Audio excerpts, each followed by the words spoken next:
Here we go. We're nearly ready.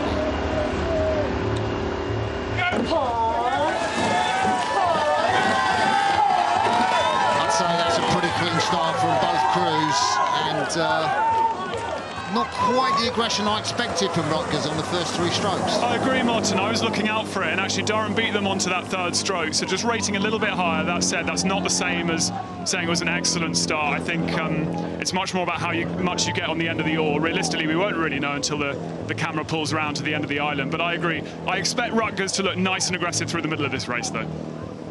Yeah, you can see they're smacking it in already. They've got into a rhythm transition, and when they do, they find that, I think they find that rhythm on the front end where they go bang in together, and it really sets them up for the sort of rhythm they want down this course. I think that's right. A lot of coaches would try and coach them to be a bit neater with it. I think the reality is if you get it in, you find your peak power in the right place and in the same place, you're doing 80% of the work.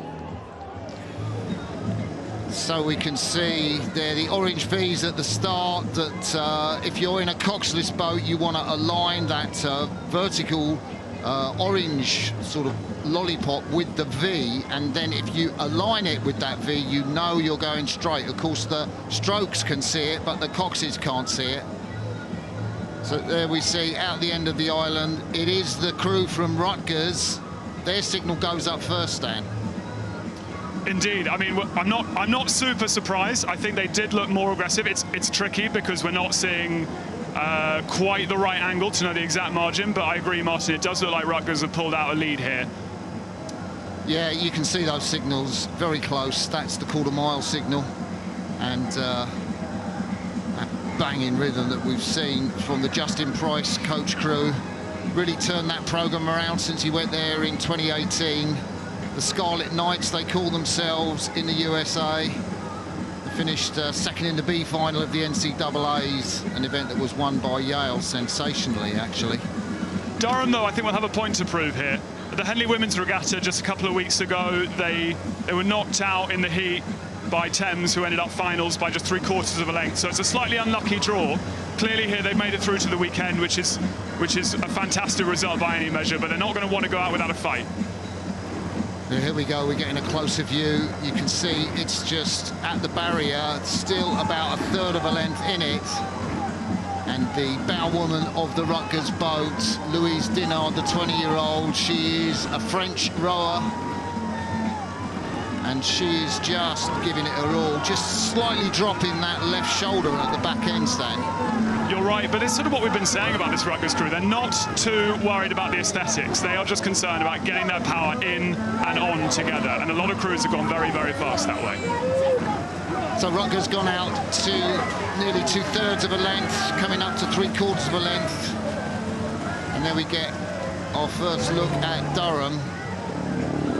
So Durham, really they're in contact. Okay, first job done. Second job is they kind of got to make sure that Rutgers don't move anymore and then start making inroads. I think that's right, Martin, and they don't have that much track to do it, is the reality. There is a long way to go in this race, but in an 8, we say it time and again, it is just so hard to make a serious change of pace happen. To try and pull back half a length in an 8 is a mountain to climb, whereas in a single, I wouldn't say it's easy, but it is much more doable to make that change of pace. So Durham have to really start trying to get back on terms without delay.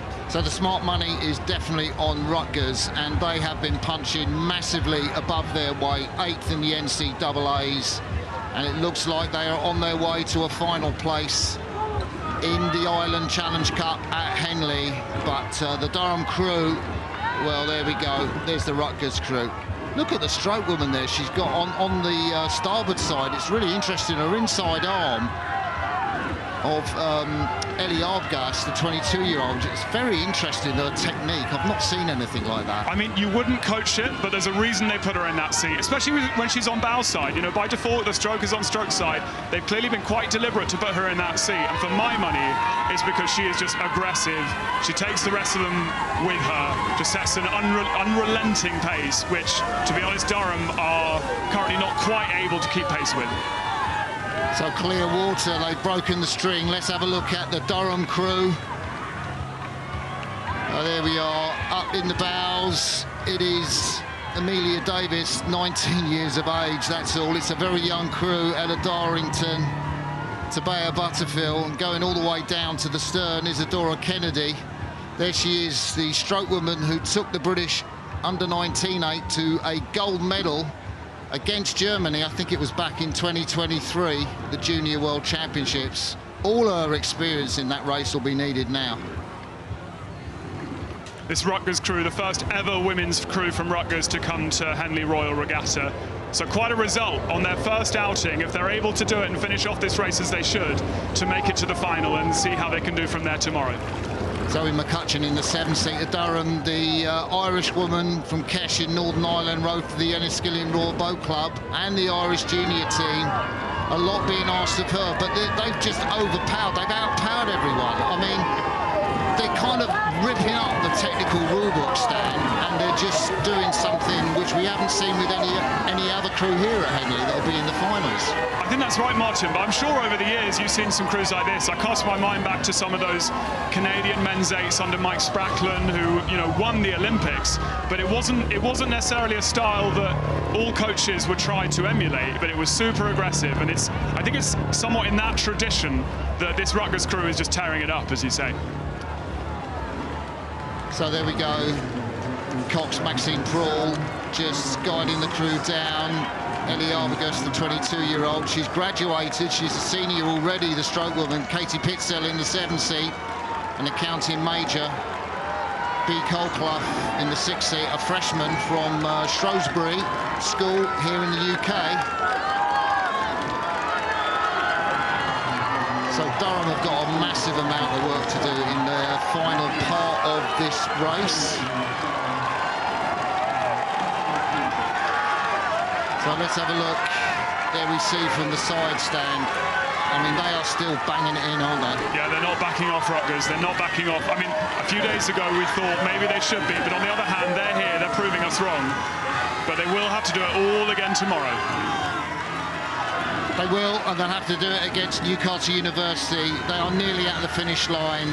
The 8 rowers from Rutgers and Maxine Prawl, their Cox, can celebrate if they have energy enough. They cross the finish line, maybe an extra stroke just to make sure. Durham University go out of the Island Cup. Confirmation, Rutgers University A crew beat Durham University A crew in the semi-final of the Island Challenge Cup.